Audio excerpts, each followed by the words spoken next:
Hello, അപ്പോൾ ഇന്നത്തെ കുഞ്ഞു വീഡിയോ ആണ്. ഇന്ന് ഏട്ടൻ്റെ വീട്ടിൽ പോയിട്ടുള്ള ഒരു കുഞ്ഞു വ്ളോഗാണ് കേട്ടോ. അപ്പോൾ പറമ്പത്തോടി ഇങ്ങനെ നടക്കലാണ്. എന്തിനാന്നല്ലേ പറഞ്ഞുതരാം. അങ്ങനെ ഇതാ കൊക്കയൊക്കെ എടുത്തിട്ട് ഞാനിങ്ങനെ പോകുന്നുണ്ട്. എന്തിനാന്നല്ലേ, ഇത് പറിക്കാനല്ല കേട്ടോ. ഇന്ന് ഇത് പറിക്കുന്നില്ല, ഇന്ന് ചക്കയാണ് നമ്മളെ ലക്ഷ്യം. എന്തിനാണെന്നല്ലേ വഴിയെ പറഞ്ഞുതരാം. അങ്ങനെ ഇത് പറിക്കുന്ന ഈല് എൻ്റെ കണ്ണിൽ പെട്ടൊരു സാധനമാണ് ഇത്. പക്ഷെ തുറന്നു നോക്കിയപ്പോൾ കേട് വന്നതായിരുന്നു കേട്ടോ, ആമിനച്ചക്ക. അപ്പോൾ അമ്മ ഇതാ ഈ ഒരു സാധനം പൊട്ടിക്കുന്നുണ്ടായിരുന്നു. അപ്പം ഞാനും കൂടെ ഹെൽപ്പ് ചെയ്തിട്ട് ണ്ടായിരുന്നു വറവാക്കാൻ വേണ്ടിയിട്ട്. അതിൻ്റെ തളിര് മാത്രം ഇങ്ങനെ പൊട്ടിച്ച് ഇങ്ങനെ എടുക്കുന്നുണ്ട്. നമ്മൾ പറമ്പത്തൊക്കെ ഇറങ്ങിയൊക്കെ നമുക്ക് അന്നത്തേക്കുള്ള വറവിൻ്റെ ഒക്കെ കിട്ടും കേട്ടോ. അങ്ങനെ ഇതാ ഞാൻ ഓരോന്നായിട്ട് പൊട്ടിക്കുന്നുണ്ട്. നല്ല രസമാണ് കേട്ടോ പൊട്ടിക്കാൻ. ഭയങ്കര ഒരു ആവേശം തോന്നിപ്പോയി എനിക്ക് പൊട്ടിക്കാൻ സത്യത്തിൽ. അപ്പോൾ ഇതൊക്കെ ഇങ്ങനെ ആ പറമ്പ് മൊത്തത്തിൽ നടന്ന് പരങ്ങി ഇത് ഞാൻ പൊട്ടിച്ചെടുക്കുന്നുണ്ട്. കുറേ ഉണ്ടായിരുന്നു കേട്ടോ.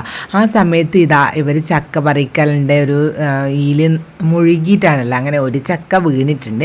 അപ്പോഴത്തേക്കും ഞാനിത് ഇത്രയും സാധനം പറിച്ചെടുത്തിട്ടുണ്ട്. അതിൻ്റെ തളിര് മാത്രം അങ്ങനെ 2 ചക്ക, വലിയ ചക്കയാണ് കേട്ടോ. ഇത് വീട്ടിൽ ചെറിയ പോലെ ഉണ്ടല്ലോ, വലിയ ചക്കയാണ്. അങ്ങനെ അത് നമ്മൾ വീട്ടിലെത്തി 4 പൊളപ്പാക്കി എടുത്തിട്ടുണ്ട് ഒരു ചക്ക. അങ്ങനെ വീട്ടിൽ നിന്ന് കുറച്ച് പച്ചോന്ന ചീരയും കൂടെ ഉണ്ടായിരുന്നു. അമ്മ അത് വൃത്തിയാക്കുന്ന സമയത്ത് ഞാനിത് വറവാക്കാമെന്ന് വിചാരിച്ചു. അങ്ങനെ 2 ചീരയും നല്ല അടിപൊളിയായിട്ട് അരിഞ്ഞിട്ടുണ്ട് കേട്ടോ ഗൈസ്. ഇത് ഞാൻ അരിഞ്ഞതാണ്, എനിക്ക് തന്നെ അഭിമാനം തോന്നി. അങ്ങനെ ഇത് അടിപൊളിയായിട്ട് അരിഞ്ഞെടുത്തിട്ടുണ്ട്. ചുവന്ന ജീര നമ്മളെ വീട്ടിൽ നിന്ന് തന്നെ ഉണ്ടായത്, അതിങ്ങനെ പൊട്ടിച്ചെടുത്താണ്. പിന്നെ കുറച്ച് ഉള്ളിയും കാന്താരിയും മുളകൊക്കെ വീട്ടിൽ നിന്ന് തന്നെ ഉണ്ടായ സാധനമാണ്, അതൊക്കെ പറിച്ചിട്ടുണ്ട്. ആ സമയത്ത് ഫ്രിഡ്ജിലൊരു മാങ്ങ കഷ്ണം ഉണ്ടായിരുന്നു, അത് ഞാൻ പൊറുക്കി തന്നു. അപ്പോൾ ഇത് നമ്മൾ ചക്ക മൊത്തത്തിൽ അമ്മ ഇതുപോലെ ആക്കി എടുത്തിട്ടുണ്ട് കേട്ടോ. അപ്പോൾ കുറേ ഉണ്ട് ഇങ്ങനെ 2-3 പാത്രത്തിലേക്ക് നമ്മൾ സ്റ്റോർ ചെയ്ത് വെച്ചിട്ട്. ആദ്യം കാണിച്ച വലിയ ബേസാണ് കേട്ടോ, ആ ബേസിന് 3/4 ഭാഗമുണ്ട്. അങ്ങനെ ഇത് ഒരു ഭാഗത്ത് നിന്ന് അരിഞ്ഞു കൂട്ടുന്നുണ്ട്. അങ്ങനെ ഇതാ പകുതി അരിഞ്ഞിട്ടുണ്ട്, പകുതി ഉപ്പും മഞ്ഞളും പെരക്കി വെച്ചിട്ടുണ്ട്. ഇപ്പം മനസ്സിലായില്ലേ എന്തിനാന്ന്, ചക്ക വറക്കാനാണ് ഗൈസ്. അപ്പോൾ ഇതാ ഒരു സ്റ്റേജ് വറുത്ത് കഴിഞ്ഞപ്പോഴാണ് ഞാൻ വീഡിയോ എടുക്കേണ്ട കാര്യം വിചാരിച്ചത്. അമ്മ വറക്കുന്നതിൽ ഞാൻ വേഗം പോയിട്ട് വീഡിയോ എടുത്തതാണ്.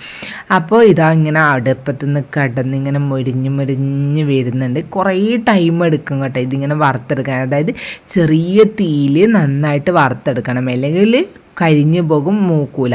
അപ്പോൾ ഇതാണ് നമ്മളെ ചക്ക വറുത്തത്. അപ്പോൾ ഇതിൻ്റെ സൗണ്ട് നിങ്ങളൊന്ന് കേട്ടോക്കെ.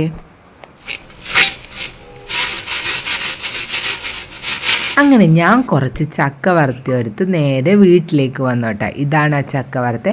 അപ്പം ഇതും കൂട്ടിയിട്ടാണ് ഇന്നത്തെ ചായ കൂടി. അപ്പോൾ ഇത്രയേ ഉള്ളൂ ഇന്നത്തെ വീഡിയോ.